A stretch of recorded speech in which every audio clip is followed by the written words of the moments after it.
Hey, how's it going, everybody, and welcome back to the channel. Today I'm going to be doing an updated deck profile for my pure Noble Knights. So if you have any questions or suggestions, go to those in the comment section down below. Always nice to see. And if you are new to the channel, consider subscribing. Very much appreciated. And if you're here just for the list, I'll have it pop up on the screen here in a second. And other than that, let's go and get right into it. So starting off, we have 3 Noble Knight Majorat. Majorat lets you get all your plays going if you have a Noble Arms equipped spell card. And basically his effect is, once it becomes equipped with a Noble Arms equipped spell card, he becomes a level 5 Dark, and it lets you special summon 1 Noble Knight from the deck in defense position, and then it destroys 1 equipped spell card on the field. Then 3 Noble Knight Brothers. Basically just another starter. If you have multiple Noble Knight monsters and brothers on the in your hand, you normal summon brothers, special summon up to 2 Noble Knight monsters from your hand, and for the rest of the turn you are locked to Noble Knight monsters, but that's not a problem.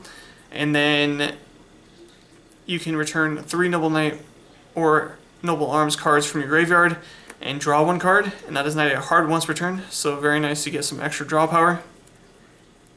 Then we have 2 Noble Knight Custonin, kind of the extender for the deck. If you have a Noble Knight and a Noble Arms on the field, you can special summon it, and then if it's used for an Exceed, Synchro, or Link of a Noble Knight monster, you get an additional normal summon for a Noble Knight monster that turn. So very nice. For the 1-ofs, we got 1 Noble Knight Boars. When it becomes equipped, it becomes a level 5 Dark, kind of like Majorat, and it gives the effect where you can reveal 3 Noble Arms cards from your deck to your opponent. Your opponent picks 1 at random, and the rest go to the graveyard. So a very nice way to get the Trap card and Guinevere to the graveyard. And then 1 Noble Knight Dristan. Pretty decent. It gets you a pop of a face-up card when it becomes equipped, and that is a mandatory pop, so keep that in mind. And then 1 Noble Knight Yvonne.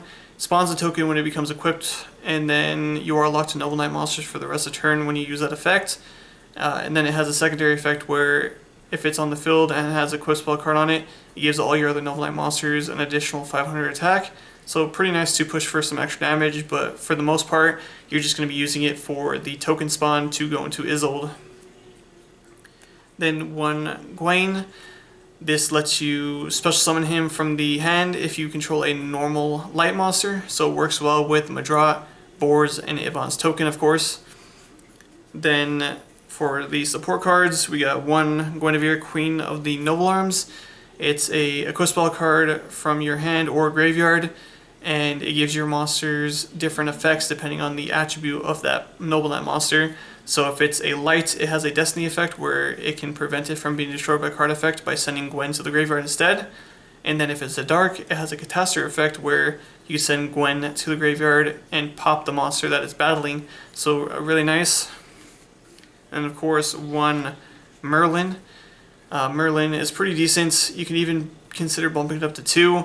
I like it at 1 just because there's so many ways to get to your warrior monsters. Merlin's kind of like the last option in my personal opinion. But basically you contribute him to special summon a Noble Knight from the deck, and you'll usually go for Majorat depending on what your hand's looking like. And then if it's in the graveyard already, you can banish it to then immediately after Synchro or Exceed summon a Noble Knight monster using materials you control. So pretty nice for some extra damage in the damage step, of course, or in battle phase, I mean. Then 3 Ash Blossom Majora's Spring for the hand traps. Very nice. You have to try to slow down your opponent while you're playing a slower and lower tier deck such as pure Noble Knights. So a very nice option. If you don't have the Ash Blossoms, you can try out the Morgan. It's pretty decent, but there's a lot of times you don't have the Noble Arms on field to get the effect. So it's a bit unfortunate there. And if you don't want to use Morgan, you can try Valor. Then 2 Nibiru. Now this is just a game changer, of course. If you have access to Nibiru, definitely run it. It can slow your opponent down significantly, and it can just help you turn the duel around. That's it for the monsters. For the spells, we got 3 Heritage. Searches your Noble Knight or Noble Arms from your deck, and if it's in the graveyard while your Noble Knight monster gets destroyed while it has a Noble Arms equipped spell card on it, you get to add Heritage back, so a bit of recycling. For the Noble Arms, all the Noble Arms come back except for Excalibur, so keep that in mind. When they're destroyed once per turn, they'll come back onto a Noble Knight. And then, yeah, run the 2 Destiny. It protects you from battle and card effects once per turn from being destroyed. And then if it does get destroyed in Sons of the Graveyard, when it had already protected the Noble Knight, you actually get that effect again because it's considered a new copy, so pretty awesome. Then 2 Noble Arms Caliburn gives your monster a 500 attack boost, and once per turn, which is not a hard once per turn, you can gain 500 life points. So if you go full combo with Madrat, you can gain 500 life points, pop it with Madrat's effect, comes back onto the other Noble Knight monster, and you can gain another 500 life points, so very nice. For the 1 of Noble Arms, we got 1 Gallatin, gives it 1000 attack, and every standby phase, or every one of your standby phases, it loses 200 attack, which isn't a big deal. Just get your monster really beefy. And then 1 Noble Arms of Avdutir. You can pop 1 set card on the field, and if you do, that monster that it's equipped to permanently loses 500 attack, even if it leaves the field. But if it does not pop it successfully and they chain it, you do not lose the 500 attack, so keep that in mind. Then 1 Excalibur prevents your monster from being targeted, and it does not come back, but it has a graveyard effect where you can banish it, target one of your Noble Knight Xyz monsters, and then it Xyz a different Noble Knight monster from your extra deck using that monster as material. So pretty cool, kind of like a rank up for the Noble Knights. And 1 Noble Arms of Clarent lets you attack directly by paying 500 life points. So if you're not locked to Noble Knight monsters, you can go into one of your Xyz monsters, then or your Noble Knight Xyz monsters, of course. Then at pay 500 life points, attack directly, and then main phase 2 stack into a Zeus. So pretty awesome there. Then 2 Cosmic Cyclone for some back row hate, of course. 1 Reinforcements of the Army, get to your Noble Knights. And then 1 Glory of the Noble Knights, just to get you into your Noble Arms equipped spell cards a little bit easier. That'll do it for the spells. For the traps, we have 3 until the Noble Arms are needed once again. Very nice to send off of boards, of course, and then you get to banish it to special summon a Noble Knight with a different name from the ones on the field and graveyard. So just a way to kind of extend.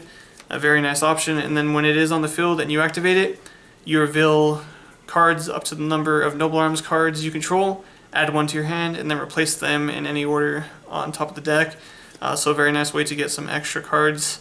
Then for the last 3 traps, 3 Infinite Permanents, just an extra way to kind of try to slow down your opponent, of course. Then onto the extra deck really quickly. There's going to be a lot of older Xyz in here, and you can change this up in any way you want to, but I like to run a heavy Xyz lineup just because that's like the best plays you can go for in this specific build.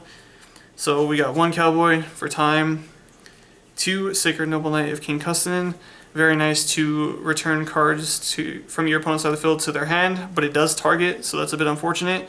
And then if it is destroyed and sent to the graveyard, you get to Xyz a Noble Knight monster with a different name from your extra deck, so very nice. Or you use it as material as well. 1 Abyss Dweller to lock down the graveyard decks, of course, or try to. Then 1 Exton Knight to try to have a board wipe. Then 1 Ortorgus, King of the Noble Knights, just very nice option for the Noble Knight Xyz, and it's like a heavy storm for 2 turns at least if you use that effect.